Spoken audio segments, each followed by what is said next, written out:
Hello friends, welcome to study IQ। दोस्तों, आज के इस वीडियो में हम उपराष्ट्रपति के बारे में डिटेल में चर्चा करेंगे। तो गाइज, वीडियो को पूरा अंत तक जरूर देखें। चलिए स्टार्ट करते हैं। तो दोस्तों, सबसे पहले हम जानेंगे कि राष्ट्रपति उपराष्ट्रपति जो है ये संविधान के अनुच्छेद 63 के अनुसार भारत का एक उपराष्ट्रपति होगा। ये अनुच्छेद 63 में कहा गया है, ठीक है। और एक उपराष्ट्रपति का कार्यकाल 5 वर्ष का होता है। संविधान के उपराष्ट्रपति से संबंधित प्रावधान जो लिए गए हैं वह अमेरिका के संविधान से लिया गया है, ठीक है। भारत का उपराष्ट्रपति राज्यसभा का पदेन सभापति होता है। दोस्तों, मैं आपको जितने भी पॉइंट बता रहा हूँ ये सारे अपने आप में एक प्रश्न का आंसर है, तो आप इसे बिल्कुल याद रखेंगे, ठीक है। तो गाइस, नेक्स्ट देखते हैं यहाँ पे कि उपराष्ट्रपति जो है ये राज्यसभा का सदस्य नहीं होता है, लेकिन इसे मतदान का अधिकार भी नहीं होता है, किंतु यह सभापति के रूप में निर्णायक मत देने का अधिकार इसे ही प्राप्त होता है, ठीक है। इसीलिए इसे अधिकार है कि यह सभापति के रूप में निर्णायक मत दे, लेकिन यह मतदान करने का अधिकार इसको नहीं होती है, ठीक है। और दोस्तों, अगर हम बात करें उपराष्ट्रपति बनने की योग्यता क्या क्या है, तो इसकी योग्यता है कि वह भारत का नागरिक हो, सबसे पहला।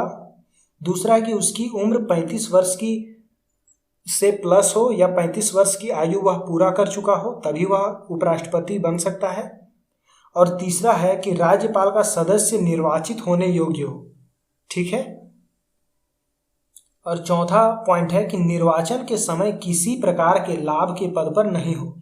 अगर कोई व्यक्ति उपराष्ट्रपति के पद पर बनना चाहता है तो वह निर्वाचन के समय किसी प्रकार के लाभ के पद पर वह नहीं हो, तभी वह उपराष्ट्रपति बन सकता है।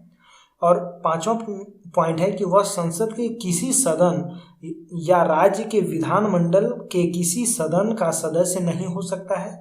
और यदि ऐसा व्यक्ति उपराष्ट्रपति निर्वाचित हो भी जाता है तो यह समझा जाएगा कि उसने उस सदन का अपना स्थान अपने पद ग्रहण की तारीख से रिक्त कर दिया है, ठीक है।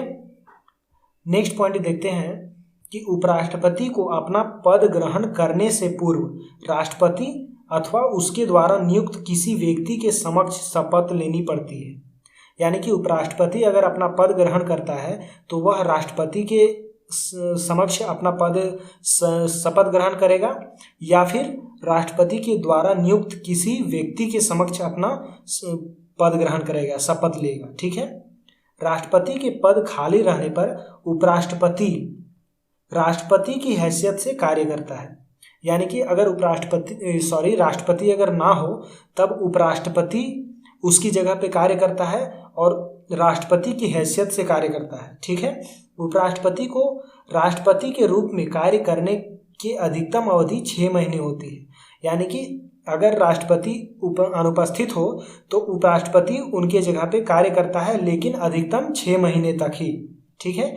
इस दौरान राष्ट्रपति का चुनाव कर लेना अनिवार्य होता है। राष्ट्रपति के रूप में कार्य करते समय उपराष्ट्रपति राष्ट्रपति को मिलने वाली वेतन तथा सभी सुविधाओं का उपभोग करता है। यानी कि दोस्तों, अगर राष्ट्रपति अनुपस्थित होते हैं तो उस समय पर उपराष्ट्रपति कार्य करते हैं राष्ट्रपति की जगह पर, और राष्ट्रपति के जितने भी वेतन और सुविधाएं मिलते हैं वो सारे उपराष्ट्रपति को मिलने लगते हैं, ठीक है। अब हम देखते हैं कि प्रधानमंत्री और मंत्री परिषद के बारे में उपराष्ट्रपति के क्या उल्लेख है संविधान में। तो संविधान के अनुच्छेद 74 यानी 74 के अनुसार राष्ट्रपति को उसके कार्यों के संपादन व सलाह देने हेतु एक मंत्री परिषद होती है जिसका प्रधानमंत्री होता है, ठीक है। संविधान के अनुच्छेद 75 के अनुसार प्रधानमंत्री की नियुक्ति करी जाती है वह राष्ट्रपति के द्वारा, ठीक है। अनुच्छेद 75 में ये कहा गया है, संविधान के अनुच्छेद 75 में, कि प्रधानमंत्री की जो नियुक्ति होगी वह राष्ट्रपति के द्वारा करी जाएगी और अन्य मंत्रियों की नियुक्ति जो होगी वह राष्ट्रपति ही करेगा, लेकिन प्रधानमंत्री की सलाह पर, ठीक है। अगला पॉइंट देखते हैं कि मंत्री परिषद का सदस्य बनने के लिए वैधानिक दृष्टि से, यानी कि संविधान की दृष्टि से, अगर मंत्री परिषद का सदस्य बनना कोई चाहता है तो आवश्यक है कि वह व्यक्ति संसद के किसी सदन का सदस्य हो। यदि व्यक्ति मंत्री बनते समय संसद सदस्य नहीं हो तो उसे 6 महीने के अंदर संसद का सदस्य बनना अनिवार्य होता है, नहीं तो उसे अपना पद छोड़ना पड़ता है। ठीक है। पद ग्रहण करने से पूर्व प्रधानमंत्री सहित प्रत्येक मंत्री को राष्ट्रपति के सामने पद और गोपनीयता की शपथ लेनी होती है। सभी मंत्रियों, राज्य मंत्रियों और उप मंत्रियों को निःशुल्क निवास स्थान तथा अन्य सुविधाएं प्राप्त होती है। ठीक है। प्रधानमंत्री सामूहिक रूप से लोकसभा के प्रति उत्तरदायी होते हैं। प्रधानमंत्री जो मंत्री परिषद होते हैं वह सामूहिक रूप से लोकसभा के प्रति उत्तरदायी होते हैं। ठीक है। नेक्स्ट पॉइंट देखते हैं कि लोकसभा किसी एक मंत्री के विरुद्ध अविश्वास का प्रस्ताव पारित करे अथवा उस विभाग से संबंधित विधेयक को रद्द कर दे तो समस्त मंत्री परिषद को त्यागपत्र देना पड़ता है। ठीक है। अब हम बात करते हैं गाइस कि मंत्री कितने प्रकार के होते हैं। तो ये 3 प्रकार के होते हैं, कैबिनेट मंत्री, राज्य मंत्री और उप मंत्री। ये 3 प्रकार के मंत्री होते हैं। ठीक है। कैबिनेट मंत्री जो है ये विभाग के अध्यक्ष होते हैं। प्रधानमंत्री एवं कैबिनेट मंत्री को मिलाकर मंत्रिमंडल का निर्माण होता है।